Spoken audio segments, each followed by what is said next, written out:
What is up, my fellow nerds? Welcome to Tales of Nerdia. Today we're talking about Chapter 368 of Hunter x Hunter. Ooh, did you hear my hand crack when I did that? So some of you may be wondering why I did not do a reaction to the last chapter. Well, I do have an update video up from that week. I was very sick. I had a fever for like 10 days straight. I ended up going to the hospital twice. At one point, I stayed there. The second time I went, stayed there for several days, and I just got out like 2 days ago. Tuesday I got out. Because I had salmonella. Who the fuck gets that? Anyways, that's not what you're here for. You're here to talk about Hunter x Hunter. So this chapter can basically be broken down, I think, into 4 parts. You have the murder of Momoze, which was definitely unexpected. Although, looking back on previous chapters, like, it seems obvious that she was very vulnerable because she was sleeping at the time. The other part we want to talk about is Kurapika collapsing, because who knows how long he could be out for. Then you have Hanzo's reaction to the death of Momoze, and he seems very intent on revenge. And then you have the 4th prince and his discussion with Theta. So, let's start with the big one. The murder of Momoze. So, Queen Oito's reaction when she sees this going on is understandable. She explains later on to, what the fuck is his name? Bobby. We're going to call him Bobby, okay? So, she explains later to Bobby that just as a mother, she felt bad. She's very empathetic, and to lose a child, you know, would hurt deeply. So she's just very empathetic, which is why she reacts, you know, the way that she did. And she is a very emotional person. We saw that in previous chapters when Kurapika is questioning the other bodyguards, and, you know, he has the dowsing chain out and the gun out, and she, you know, says, like, oh, shoot them right now, you know, because she felt betrayed by some of the bodyguards. So a very emotional person. So her reaction is understandable, although, you know, she should be looking out for... Well, I guess she is looking out for Wobble. If another prince dies, that doesn't necessarily mean that Prince Wobble will be safer, because all the other princes are still coming after him. So her main objective is just to get out of the war. It is not to, you know, witness the death of the other princes or participate in the death of the other princes. She doesn't want any part of that. So, reaction, understandable. It is surprising to Bobby that that was her reasoning behind her reaction, because it was detrimental to her to reveal that she was using Nen and spying on the other princes. But what surprises me most is Bobby's reaction. He releases his Nen from the entire room, and he leaves the room and says, like, let's leave this to Kurapika, the guarding of the queen, and he is concerned for the queen's mental state and says that, you know, she can't be at ease as long as I'm in the room, so he leaves. And I think that's just in general, maybe he feels that she is not a threat because of her reaction to Prince Momoze's death. You know, if she is this kind of empathetic person, does Benjamin have anything to fear from her? Probably not. And, of course, Kurapika being the one that he should fear the most, but his reaction did surprise me a bit. So who knows, maybe his mission has been satisfied now that he knows the queen's, or part of the queen's motive. It is not to get rid of the other princes, clearly. Now, as far as the murder goes, the 6 bodyguards that were with Momoze were arrested. As far as who could have done it, Hanzo has his own hypothesis, thinking that it was probably one of the 2 guards that were sleeping because of how much of a restriction making a clone could be, and having that clone appear far away from your own body and inside another room. So he has his own hypothesis on who could have done it.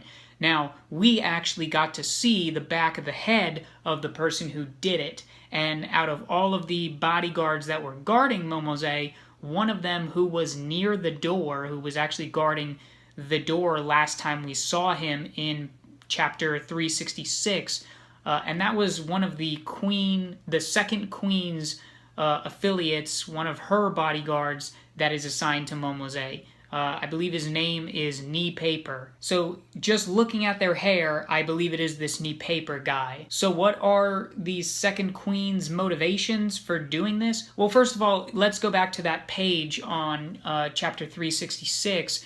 You see the discussion between these guards, or not between the guards, but in their head, it is showing like a singular thought bubble, or a singular thought going through that entire page. And as it does that, though, it focuses on each individual guard as if all of these guards are having the same thought to get rid of Momoze, but to make it obvious to someone that they were the one who got rid of Momoze, so that they will receive some accolades in the new monarchy. Whoever becomes prince will reward them somehow. So either they are all having that same thought, or what it is meant to be is a guessing game of who is, out of these 6 guards, who is the one thinking this. But when you look back at all of those guards and you look at their hair, I believe the only one it could have been is this Knee Paper guy. And because Knee Paper is guarding the door, creating a clone I don't think would be that difficult. If his back is against the door and he creates the clone right behind him, then that clone is really only like, whatever the depth of the door is, could be, 6 inches away, or, let's just say he creates it a foot away. I don't think that's too big of a stretch, and probably wouldn't have so much of a, it wouldn't have a large restriction on it, and may not, be very exhaustive, so you wouldn't be able to see that on Knee Paper's face, what was going on. So that's kind of what I'm thinking right now. If it has to be one of the 6 guards, then I think that is who done it. If that is the case, what are the implications of that? Does that mean that the second queen, who we have seen discussing with Camilla and appears to be very passive and not wanting to get involved in the succession war based on her conversation with Camilla,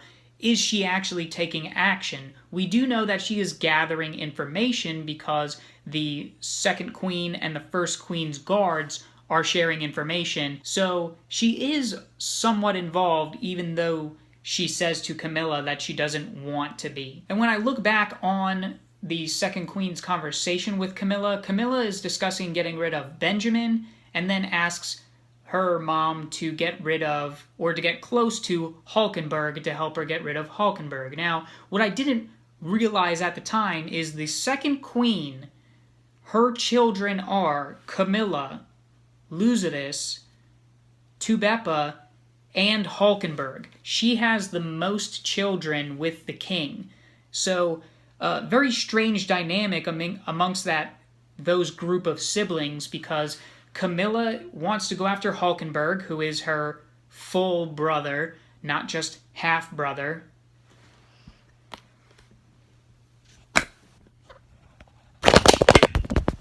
Tubepa is aiming for, along with Zhangli and Benjamin, is aiming for Camilla, his full sister, and then Lucidus is also aiming for Tubepa. So a lot of infighting among these, full-blood brothers and sisters.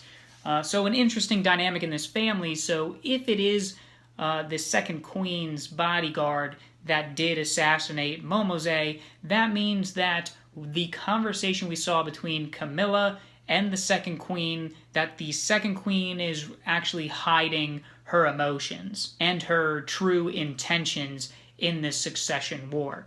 But it's really anyone's guess at this point if she is actually deeply involved. We know she's collecting information, so I don't think it's that much of a stretch that she is doing her own thing behind the scenes. Now, the second big thing is the fact that Kurapika collapses, and he has, I believe he said that he was using Emperor time for, around 3 hours, which means 1 hour was 150 days, I believe.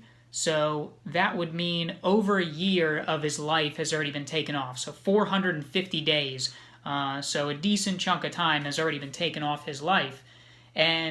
But turns out that his stamina, just for being in Emperor time, is not as great as he may have anticipated. And we've seen this happen before, this exhaustion from using Emperor time. And last time, he was out for a while, I believe several days, maybe a day or two, and that was during the York New City arc. So could you imagine the implications? What could happen if Kurapika is out of commission for a day or so? After all of the things that have already happened on this boat within a few hours time span, this could be a serious problem for him, Bill, Prince Wobble, and Queen Oito. If he is out of commission even if he's out of commission for half a day.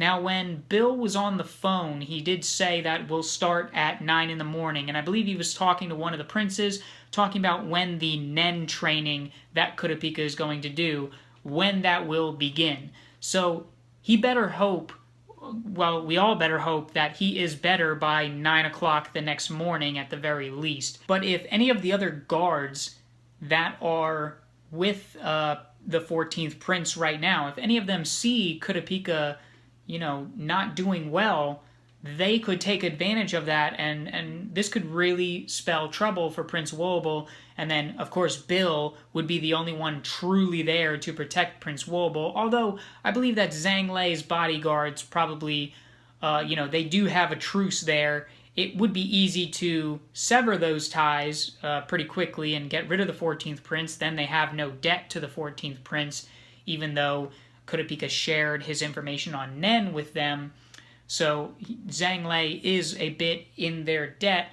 And he did express, his disdain. Maybe disdain is a bit of a strong word, but he was thrown off by the fact that Prince Wobble was one of the first targets of this succession war. So I think that we could at least trust his bodyguards. But as far as Bobby Mina, probably can't trust him. So it's probably a good idea that Bill closes the door and keeps everyone away from Kurapika at the moment so that they don't see not only is he vulnerable, but now Prince Wobble is vulnerable. It's a very dangerous situation. So I'm really hoping that maybe with Kurapika's consistent training over, since York New City, maybe he will recover a bit quicker from this, but very dangerous situation. And I think this is going to have some very important consequences. I don't think he's just going to wake up and be fine next chapter. And the fact that Queen Oito is using the stealth dolphin, so she sees him pass out, is she going to stop using stealth dolphin right away, or is she going to continue to use it? Because she does seem, when she continued to use it after Momoze's murder, Kurapika was like, telling her you don't really have to push yourself, and she's like, look, I'm not doing this for you so that, I'm not trying to gain this information quickly so that you could stop using Emperor time, basically. I'm doing this for Prince Wobble. That's who I'm doing it for, my daughter. So could you imagine if Queen Oito is not concerned with Kurapika and continues to use his ability, how bad that could be for him? It's a very, very interesting situation. There's just so much excitement in this chapter. I just got to say before going on that last chapter, I didn't do a reaction to. It was a bit bogged down by Kurapika's explanation of Nen and them, using the cockroach to demonstrate Nen and stuff like that. It was a bit bogged down, but man, this chapter was like bounced right back. Lots of excitement and just a lot going on here. So let's bounce over to Hanzo. Love seeing Hanzo. His reaction, as a ninja, he probably has pride that if he is hired by a client, that he, does his job. and does it well. So the fact that even though he was moved over to guard Mariam, he still felt a dedication to Momoze, and he is basically, he's ready to seek revenge for whoever did this. And this is a side of Hanzo we haven't seen before, mostly because we haven't seen a lot of Hanzo. But we get to see how prideful he is. But also, it's a bit naive to think that he's going to be able to seek revenge. Oh, excuse me. You know, is he going to let his emotions get the better of him? Is this going to have a negative impact on the way that he is now guarding Prince Mariam? Really, only time will tell. But also the interesting part of this is that we learn that he can use clones. Now, he says, as a ninja, like, of course, I am skilled in using clones, or I know how to use clones. So, is this a ninja technique, or is this part of his nen? You know, we know that Killua, he has assassination techniques, the way that he manipulates his hand to, have the sharp fingernails, and the way that he used the rhythm echo to create a mirror image of himself, multiple mirror images of himself. So it is possible that this clone that Hanzo is talking about is some sort of ninja technique, but could be most likely enhanced by his nen. So I'm excited to see how he may use that. I love the art when you just see that emotion within the art. You know, it's very like shaky, kind of like a shaky cam going on there, reminiscent of just a couple chapters ago of when we saw Crollo in the lower floors, when he's having that emotional reaction. And before we get to the fourth prince and Theta, the other thing that I almost missed was that before Kurapika passed out, there was a problem that Bill was about to tell him about with Zhang Lei. Now, what could that be? When Kurapika went to talk to Zhang Lei and exchange information, did he tell Zhang Lei that he was also going to be sharing information of Nen with other princes, or all of the princes? I don't remember if he said that he was going to share information with Beppa's guard, but Kurapika has now reached out to all of the princes to offer them information. Did this upset Zhang Lei? Did Zhang Lei think that they had a special truce going on, and that only he would be getting this information on Nen and maybe Beppa? So I'm wondering what this problem Zhang Lei could have, or did something bad happen over? Does he need his bodyguards back? Maybe I'm not really sure. So we'll have to wait and see. Maybe we'll get that information next chapter. Let me know what you guys think, of course, in the comments below. But now let's move on to the fourth prince and Theta. Now, she's in a very similar situation than she was several chapters ago, where the fourth prince's, she is left with the fourth prince's Nen Beast right in her face, and the fourth prince, again, questioning her. It seems like, now that this is the second time this has happened, that if she lies, she's done for, but seems like she's telling the truth. The last panel, it seems like there are drops of blood. I don't know if that is the drool coming off of the Nen Beast, or if that is actual blood. Like, did she lie, and was she punished in some way? Or maybe she wasn't completely telling the truth.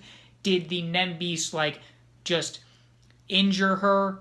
Or did it... I don't believe it really killed her. I think we would have seen a lot more blood if that was the case. But that last panel just threw me off a little bit because it is dark colored, the droplets, whereas the drool coming off from the Nen Beast is clear. So I'm not really sure what happened there. But, I mean, she is pretty... It seems like she is telling the fourth prince the truth for the most part, because even when I heard Kurapika say that he can teach them Nen in 2 weeks, it's like, you know, you're going to have to use the more dangerous method of releasing or opening their aura nodes, and that's by sending his own aura into them, that sort of initiation.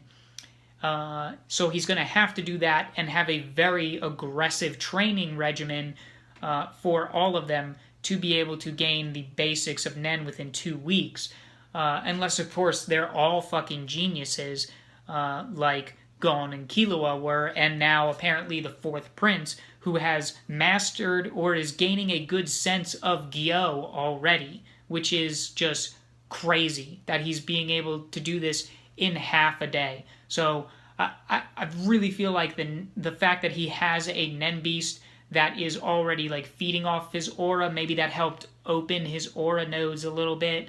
I don't really know. I'm just really hoping that Theta once again makes it out of this situation unscathed, because Theta is bae. You know what I'm saying? But that's all I got to say about this chapter. It was really exciting. Let me know what you guys think. Do you have any theories? Who do you think is the murderer of Momoze? Also, we didn't actually get to see Momoze's face. I'm just throwing that out there. We didn't see Momoze's face. So what if there's something else going on? I don't really know. Let me know what you guys think of that. Do you think Kurapika is going to be out of commission for, an hour, for half a day, a full day, maybe a couple days? Also, what do you think of Hanzo? Are these clones just part of his ninja ability? Is he using Nen to create clones? What do you think's going on there? And what do you think's going to happen with Theta and the fourth prince? And that's all I got for you guys. Thanks for watching. Thank you everyone who gave me well wishes over the past 2 weeks and reach out to me on Twitter. And that's all I got for you guys. If you enjoyed, leave a like. Subscribe for chapter reactions next week, and the week after, and the week after, as long as Togashi doesn't go on hiatus. This is the 8th chapter. We could be 2 chapters away from a hiatus. Fingers crossed. I probably shouldn't even talk about that. Anyways, guys, thanks for watching. I'll see you next time. Bye.